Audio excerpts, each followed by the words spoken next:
Заедно с машината се доставя необходимия софтуер, който е записан на SD карта. Трябва да свържете тази SD карта към компютъра. Трябва да знаете, че на някои лаптопи има наличен специален порт за SD карта. Там, където няма порт, трябва да закупите четец за карти и да поставите картата памет в него, след което трябва да свържете четеца към компютъра и да намерите картата, за да копирате папка AGAT от самата карта памет директно на работния плод. В този случай тя вече е копирана тук. Ето я къде е, в папка AGAT. Трябва да стартирате изпълнимия файл agat.exe. Програмата работи с версии на Windows 7 и по-нови. С версии Windows XP 98, 95, 2000 програмата няма да работи, тъй като тези версии на Windows се считат за остарели и средите за разработка за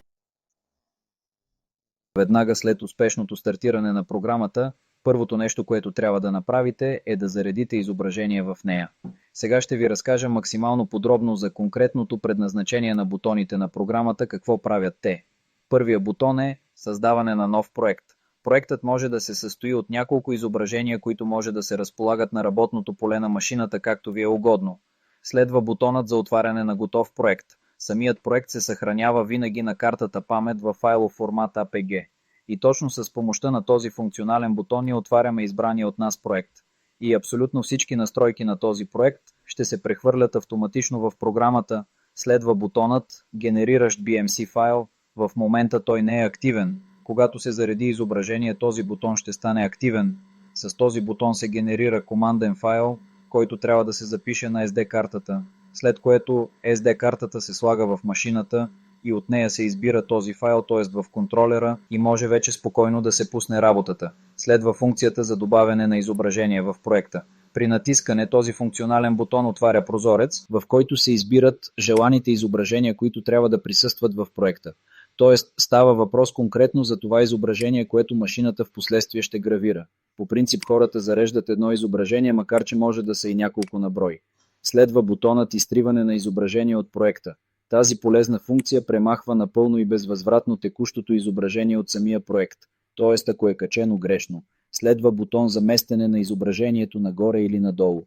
Тъй като в проекта може да има няколко изображения, изображенията се гравират по ред отгоре надолу. С помощта на тези стрелки ние имаме възможността да изберем и подредим точния ред на гравиране. Така определяме последователността.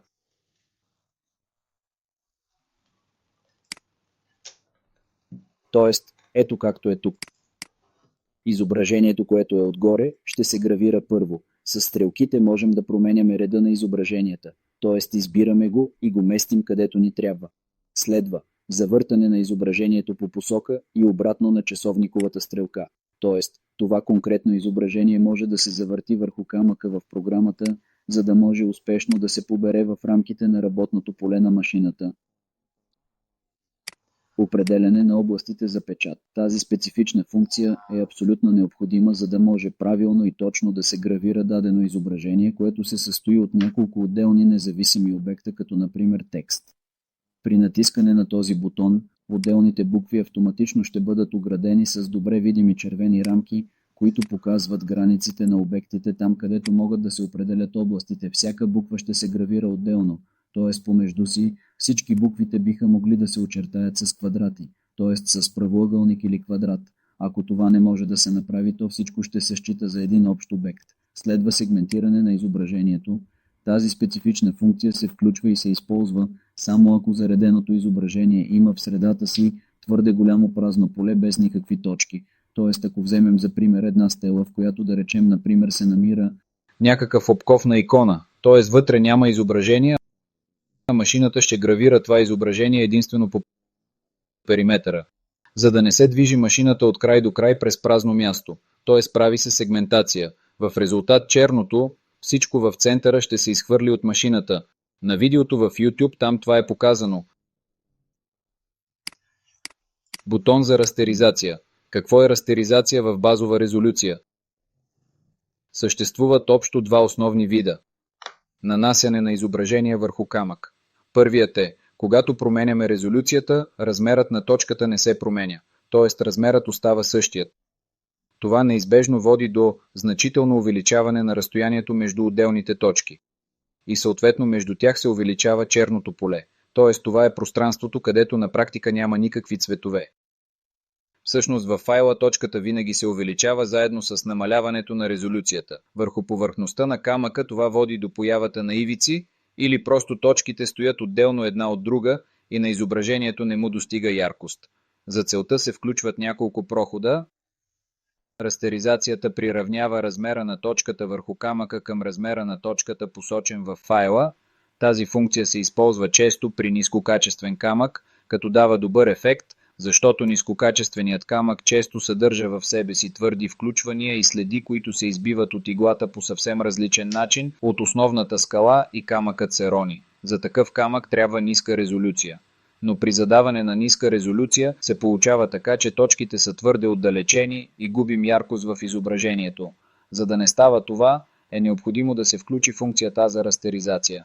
Функцията за растеризация се включва преди зареждането на изображението в проекта. Трябва да знаете, че при включена функция за растеризация в проекта всички резолюции на заредените изображения се приравняват към базовата резолюция, която е зададена за вашата машина. В нашия случай това ще бъдат 124 точки на инч или 125. Така, тук по-нататък следва, значи в таблицата със свойства на изображенията се слагат, т.е. името на заредения файл, размерът на файла, който ще е заедно с полетата за ускорение, позицията на файла в координатната мрежа, резолюция, алгоритъм. Съществуват няколко алгоритъма с двойно натискане на левия бутон. Можете да отворите списъка с тези алгоритми. Амплитуден алгоритъм. Този алгоритъм пренася директно изображението върху камъка точно така, както вие го виждате на екрана. Той се използва рядко, защото ако има неправилно подготвено изображение или неправилно настроена машина, ръчното коригиране е почти невъзможно. Този алгоритъм дава добро качество, фотографско върху камък, но не прощава никакви грешки нито в настройката на машината, нито в подготовката на изображението. Използва се единствено от много опитни оператори на машината и опитни специалисти по подготовка на изображението. Следват смесените алгоритми Mixed Jarvis, Mixed Stucky, Mixed Sierra. След това идват техните битови версии. Смесената версия представлява алгоритъм, който работи и в амплитуден режим, т.е. той работи изцяло по градация на силата на удара. Всяка точка се набива със своя сила на удара и плюс това се налага битова маска. Всичко това води до там, че този алгоритъм прощава повечето грешки на оператора на машината и детайлизацията не намалява при процеса на гравиране. Т.е. получаваме следното. В обикновения битов алгоритъм, когато работим, детайлизацията намалява в тъмните участъци на изображението поради това, че яркостта се постига чрез количеството точки. Естествено, в по-тъмните участъци на изображението програмата автоматично премахва точки, за да намали яркостта и се губи детайлизация. В смесения алгоритъм това не се случва. Т.е. някаква част от точките се изхвърлят, но все пак, понеже силата на удара в тях значително намалява, точките си остават видими и детайлите се запазват по-добре. По подразбиране се ползва алгоритъм Mixed Sierra, т.е. той дава най-доброто и високо възможно качество, но всъщност, реално погледнато, това са силно субективни неща. И за работния процес на някои други потребители по-добър може да е смесеният алгоритъм Mixed Jarvis и Mixed Stucky. Нека продължим нататък. Отметка за обход на контура. Обходът на контура може да бъде бърз обход на контура и точен обход на контура. При слагане на тази отметка се прави точен обход, т.е. този обход на машината се извършва побавно, но се обхождат всички точки на изображението без опростяване на траекторията. Какво значи това? Това значи, че ако имате текст и трябва да го вместите на готов камък, изрязан или нещо подобно, т.е. ако искате да видите точно къде ще са всички точки на изображението, то вие просто слагате тази отметка и машината ще обходи текста абсолютно и напълно точно така, както това е заложено в самото изображение. Тоест, ще можете да го вместите много точно в точните граници на самия камък на изображението. Тук са нивата на яркост и контраст. Тези два плъзгача, т.е. плъзгачът, отговарящ за яркост, той веднага реагира, когато го местите. Тоест, ако в редактора нещо не е направено правилно и виждате това на екрана, можете веднага да поправите яркостта, контраста при местене на плъзгачите. Тук стойността се променя, т.е. може да се въведе и с цифри, чрез просто двукратно щракване с левия бутон на мишката, а може и с плъзгачите. Стигаме до проходи. Тук се посочва броят на желаните проходи в диапазон от 1 до 9. Като правило трябва да знаете, че всяка резолюция, която е под 100 точки на инч, изисква да се зададат 2 прохода. По-голям брой проходи се задава, за да се получи дълбочина, а не просто качествено изображение. Тоест такива неща като дълбочината се използват конкретно за текст под сусално злато или пък за изображение, което в последствие ще се оцветява допълнително от художник. Обърнете внимание, че повече от общо 2 прохода не трябва да задавате. И дори при висока резолюция над 100 точки на инч, опцията за 2 паса също не е необходимо да задавате. Тоест, това и забавя работата на машината, но пак казвам, няма никакъв смисъл, защото детайлността ще се загуби. Така, това е всичко важно по този въпрос. Сега зареждаме. Тоест, за да можем най-сетне да започнем същинската работа, просто трябва да заредим изображението, което е предварително подготвено в Photoshop. В самия Photoshop то трябва да бъде подготвено ето точно по този начин, т.е. ето го нашето изображение. Отиваме на режим, гледаме нива на сивото. Тук има отметка, т.е. за да зададете правилно нива на сивото, вие трябва да го преобразувате там в индексирани цветове, няма значение. Тук трябва да стои отметка на нива на сивото. Веднага след това отваряме главното меню файл, избираме опцията Запази като и тук от списъка задължително избираме формат BMP. При самото запазване на файла трябва да ни излезе едно малко прозорче,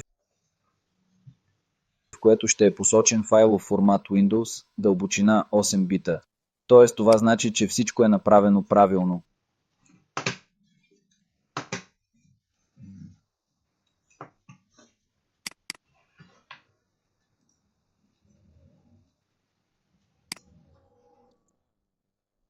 Отваряме нашето готово изображение в самата програма. Ако искаме, моля ви да обърнете специално внимание сега на контурите на обхода. Можем да ги включим и изключим. Това се нарича показване рамките на изображението. Можем да покажем координатната мрежа. Ето, ако сега направя точен обход на контура, т.е.